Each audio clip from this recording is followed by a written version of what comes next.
தந்தான கிளி தந்தான கிளி தந்தான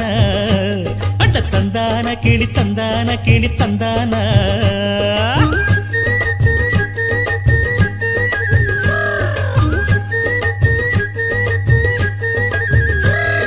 நீ என்ன தென்மதுரை அரசாணியா நெசமாக வந்து இருக்கும் அல்லிராணியா நான் என்ற எண்ணம் கொண்டு நடக்காதம்மா நடந்தா தங்கையா கிட்ட நடக்காதம்மா இல்லாதத பொல்லாதது எல்லாருக்கும் சொல்லாது எம்மா எம்மா சும்மா சும்மா அங்கே இங்கே துள்ளாது பெண்ணாக வந்தாலே பெரும்பாகியம் முன்னோர்கள் சொன்னாரடி ஒரு வாக்கியம் வாயாடியே போல பெண்ணாலே பெண்ணின் புகழ் மங்கும் தன்னாலே பாட்டு படிக்கும் குயிலே